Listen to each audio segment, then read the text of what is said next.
Warning, the following video is a review of Dark Souls, and Dark Souls can be pretty gross.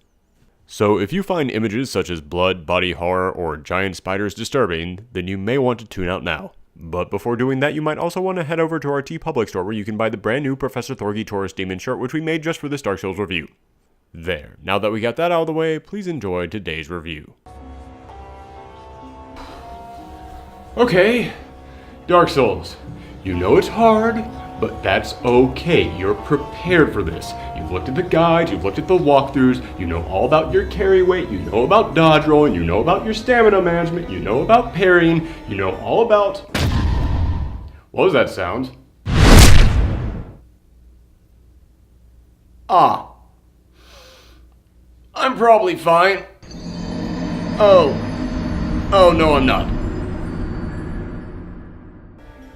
Okay, first death out of the way. It happens to everyone. That's fine. You knew it was part of the game. It's over with. You got it out of the way. Now I don't have to worry about anything else for the rest of the... Who put this here? Okay, I just gotta get my timing right and then I'll be all...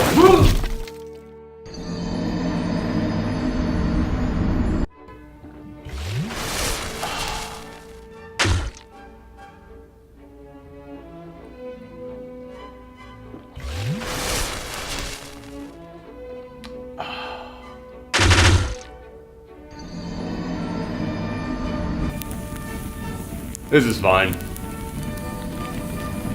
Oh, I guess it's not fine.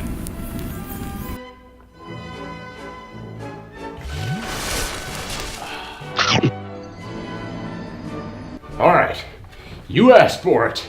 I got this armor, I got this helmet, I got this shield, none of it matches and it looks incredibly stupid, but I don't care because my poise is through the roof. So do your worst because I don't... What the hell is that thing? Come on! Wait, what's the expiration date on this? Guess I'll just die. I have officially run out of ways to parody dying in this game. Probably should just go ahead and get on with the review. Dark Souls is one of the most influential game franchises of this generation, practically creating its own subgenre of adventure games. In fact, it's so huge I probably don't even have to do this introduction. But you're probably wondering why I'm reviewing a 7-year-old game. Well, it's because even though this franchise is a juggernaut in the gaming industry, I never actually played any of them.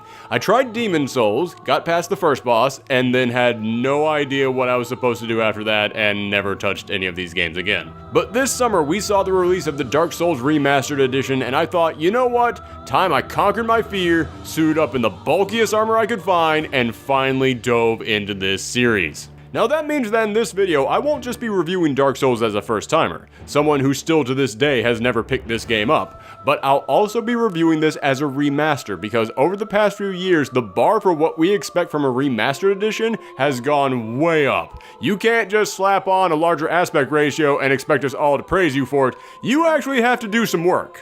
But let's start with what exactly this game is. Dark Souls is a fantasy adventure game set in a world that was once ruled by dragons, but with the creation of fire, new gods, kings, and witches rose up to challenge the dragons, winning and creating an age of prosperity and peace, which you will not be seeing. No, because this story is set at the end of this era, when the fire that birthed the world is dying.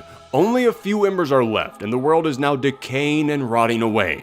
But it's not the only thing rotting away. You play as an undead, which in this world, being undead is kind of like having a disease that makes it so that you can't die. You'll just keep coming back again and again, but each time you lose a bit of your sanity unless you sacrifice humanities to the few remaining flames scattered around the world.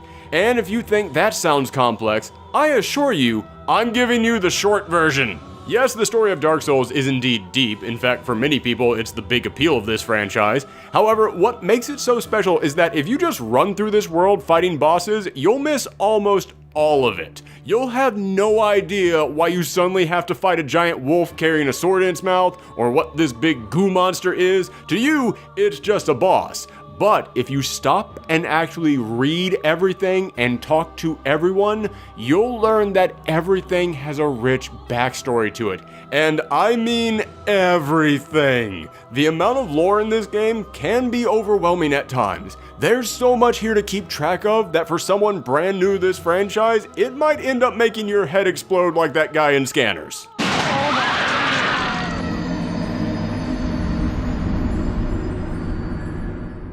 Ha! You know, it's actually kind of funny when it happens to someone else.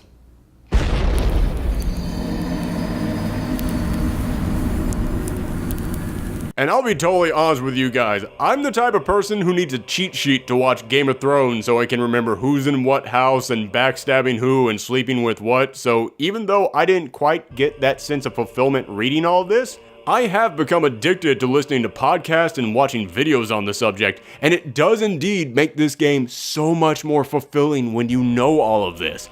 Early on in the game, I beat Havel the Rock, an optional boss in a bulky suit of armor, and later on, I found a version of his armor that I could wear, and after researching all about Havel, I found myself wearing that armor with pride. The amount of lore in here is truly stunning, and one of the reasons why there is so much lore in this game is because it's everywhere.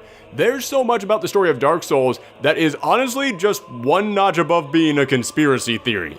You have a set of armor with a resistance to magic. Why would it have a resistance to magic? Maybe because 1,000 years ago, the owner of that armor fought a sorcerer who you'll eventually end up having to fight in this game as well. You found a special weapon on a random corpse in a dungeon. Why did this random body have this special weapon? Were they a unique character from the game's history? If they were, then what killed them? Is it still out there? Are you going to have to fight it? Or did they just steal this weapon from its owner and are they going to come back looking for you? Again, I know this sounds crazy. In any other game, you would scream, "It's just random loot, you idiot, move on." But in Dark Souls, no, it's actually all there for a reason. You'll even follow these strings of stories as part of the game itself. You'll meet several NPCs throughout the game, and as you progress, they'll keep appearing and you'll see that each of them are on their own journeys as well, and I found myself really excited each time that I met them. The amount of care put into crafting this world and its mythology does indeed deserve praise, and if you're a big fan of dark fantasy, it's worth looking into all this even if you plan on never playing this game. And I might be new to Dark Souls, but I'm a big fan of RPGs, and over the past few years, I feel like a lot of the fantasy RPGs I play have started to skimp out on things like lore, optional bosses, side quests. This game brought all of that back in spades. I loved following each thread that I could pull on and seeing how each of these character storylines would play out, even if each of them were soul-crushingly depressing. Actually, you know what, while I'm on this topic, to all the people out there who kept telling me, someone who had not played this game before, how much they loved Solera Vestora because he was a constant source of upbeat positivity in an overwhelmingly negative game, you! You know why! But what about the actual gameplay? As I said, Dark Souls has basically inspired an entire subgenre of games over the past couple of years, so I feel like at this point, we all know what this game is about. But for anyone out there who still doesn't know what defines a Dark Souls game,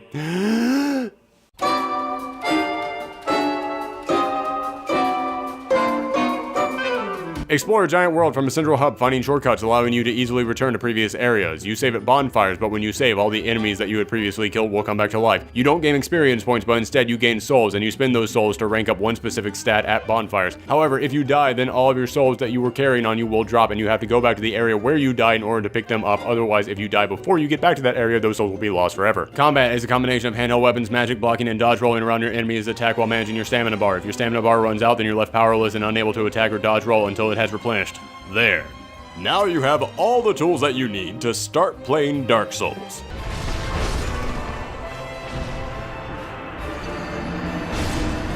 There you go, champ. Just like the professionals. However, while this style of gameplay has been repeated several times over the past few years in many other games, Dark Souls still feels unique. As I said, this was my first time ever picking one of these up, and I couldn't get over how even though this game was 7 years old, the combat still felt so rich and yet so simple at the same time. Attacking, magic, blocking, dodge rolling, these are all the tools that you'll use, but you have to know what to block and what to dodge roll, when to run in and when to back off, when to attack and when to dodge roll, what to equip and what to drop, when to dodge roll and when to... No, seriously, just learn when to dodge roll. That's like the #1 skill in this game. But even then, the dodge roll mechanic alone is more complex than the entire combat system of most other action games. The moment that you finally learn how to successfully dodge a brutal attack at the exact right angle to avoid all damage, it feels like you just unlocked the greatest weapon in video game history. Getting the Superstar in Mario, the BFG in Doom, the unlimited rocket launcher in Resident Evil, all of that pales in comparison to learning how to do basic gymnastics under an enemy's axe. And speaking of learning, that's the key word to this game and what makes this entire experience so rewarding. You've all heard people say, "Get good," as the official slogan of this game, and yes, a large chunk of the internet has used that as a troll slogan. They've used it to be an insult. They've used it to be offensive to new players and encourage them to quit, and I in no way support that behavior. But at the same time, I gotta say, that is the appropriate slogan of this game because there's no cheats to overcoming anything, no easy way out. To beat this game and overcome the enemies, you just have to learn. And that's what's amazing about this game. You actually feel yourself learning. Every single time that you go up against something and die, you don't find yourself getting upset. Okay, fine, you get a little upset. I'll admit there were times that the "you died" screen felt less like a game over and more like Nelson Muntz laughing at me.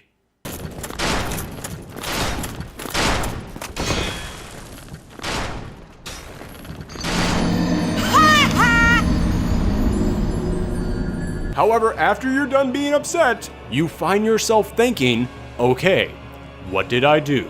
What can I do differently next time? Let's think about this, let's experiment. And that's how you win.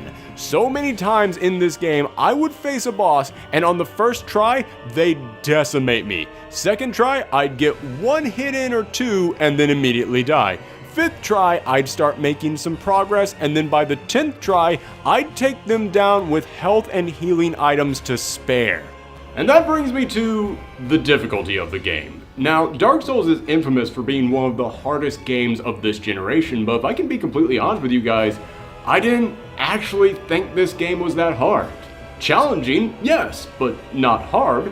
Hard games feel unfair. They feel like they don't give you the ability to win unless you cheat or unless you memorize every single little bit of frame data in there. Challenging games feel like you can win as long as you keep trying, as long as you keep learning, as long as you keep experimenting. And that's what Dark Souls was to me. And don't get me wrong, that's not me coming in here and saying, check out how good I am at video games, that I didn't think Dark Souls was hard. No, we all know I'm bad at video games. There's documentation of that. It's called our Twitch channel. Again, I'm not saying I breezed past this. No, I died all the time. But this game made me feel like I was learning from each death. Like I was the one gaining experience and leveling up. This really is one of the most rewarding experiences I've ever had playing a game because every victory felt like a major accomplishment. Not because I lucked out and beat this impossible odd, but because I had actually gotten better. This is the video game equivalent of a self-help book. A really dark and depressing self-help book. And part of that learning experience is the experimentation that goes into each effort because there are so many ways to play this game. Probably the biggest challenge I had in the entire game was the gargoyles that I fought early on. It literally took me 3 hours to finally beat them. And you might think, 3 hours? That sounds pretty darn unfair and hard to me. Yes, it took me 3 hours to beat them.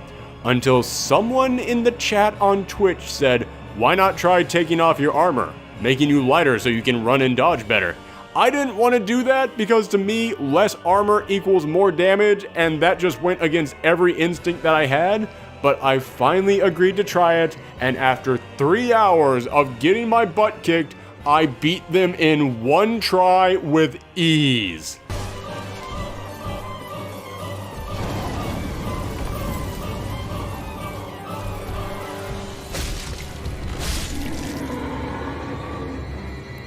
All it took was me taking off my pants.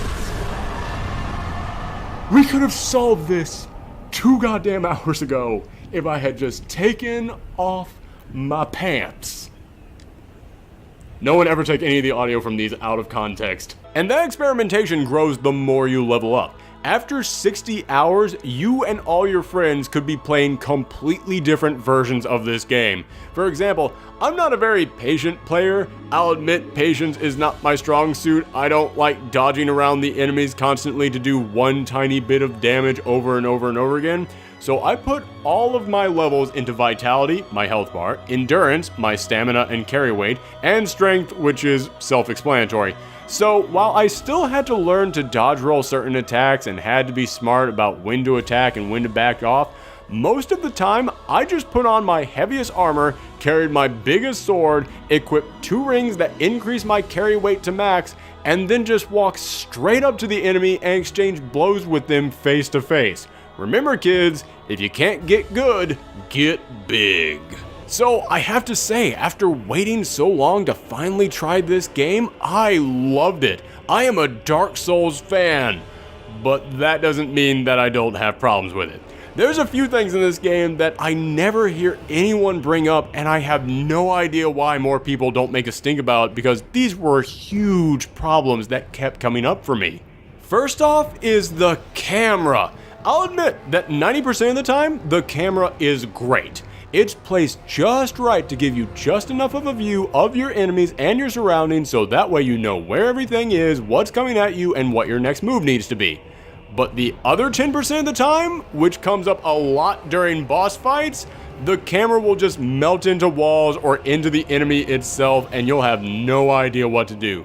This is the one and only time I'll say this game actually can be a bit unfair. Also, when you die, you respawn at the last bonfire you rested at. And I know a lot of people are going to disagree with me on this, but the bonfires are way too far away from the bosses. Yes, I understand that's part of the challenge. If you die at a boss, you're going to drop all your souls at the boss, and now you have to make your way all the way back to the boss to pick them back up, and oh no, you might accidentally die to a random enemy on your way to the boss, and those souls will be gone forever. I get that. I understand that's why they're so far away. But after a while, that long trip back to the boss just becomes tedious. Eventually, I got my character to a point where he could one-shot every monster on the way back to the boss, and even if they did hit me, it would do almost no damage, so who cares? But even with all that going for me, I still had to run all the way back to the boss just so that he could...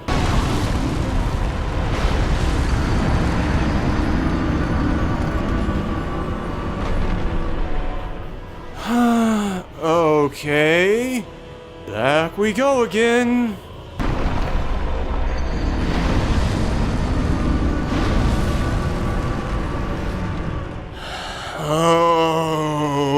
Okay, back we...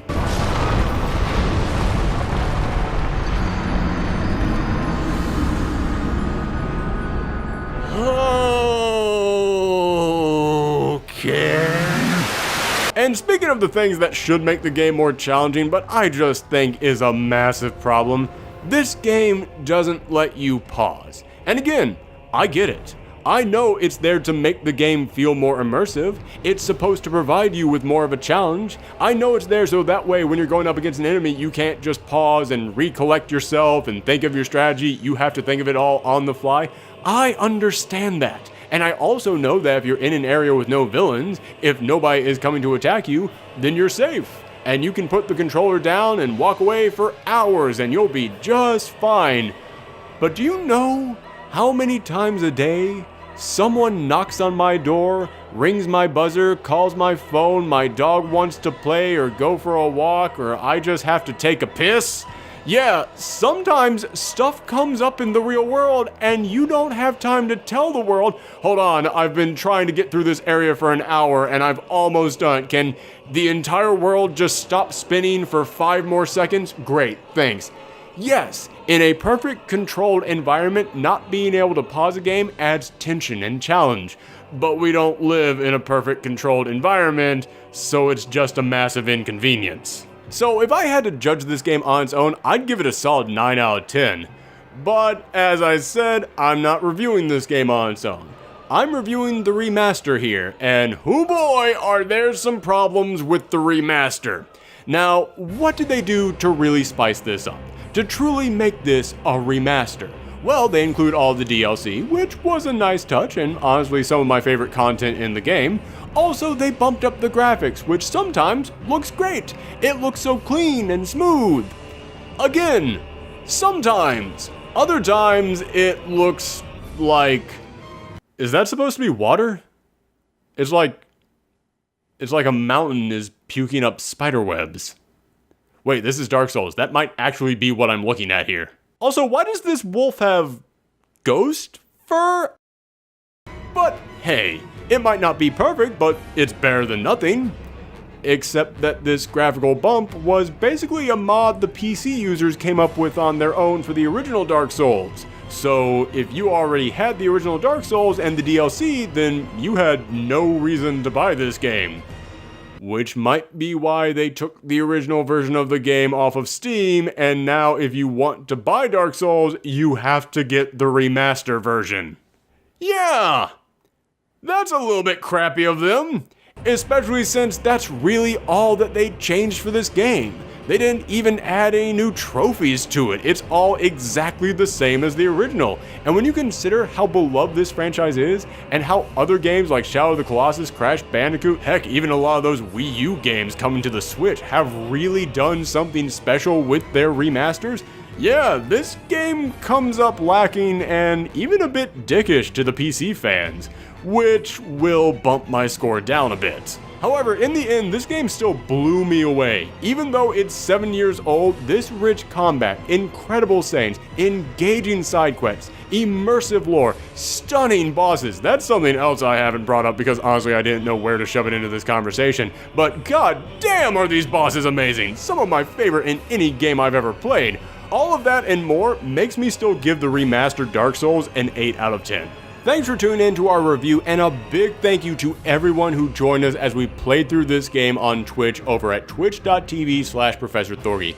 I mentioned earlier in the reviews that the Dark Souls community kind of gets a bad rap because all of the get good trolls, but I have to say, whenever I had problems in this game, the Dark Souls community did me right. They provided me with tons of support and ideas and cheered me on at every step of the way.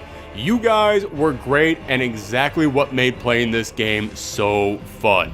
So if you want to join us for the next hard game that will probably break me in two, then make sure that you follow the link in the description down below over to our Twitch channel, and make sure that you follow us on Twitter at twitter.com/Professor Thorgi to know when we go live. And if you want to help support this channel, then you'll notice two other links in the description down below. One will take you to our TeePublic store where you can find official Professor Thorgi merch, including the brand new Dark Souls shirt that we made just for this video. If you saw the Taurus Demon roasting marshmallows over a bonfire on the title card and you thought, hey, that would look good on a shirt, a bag, a mug, what have you, then congrats! You can follow that link down below to make that happen.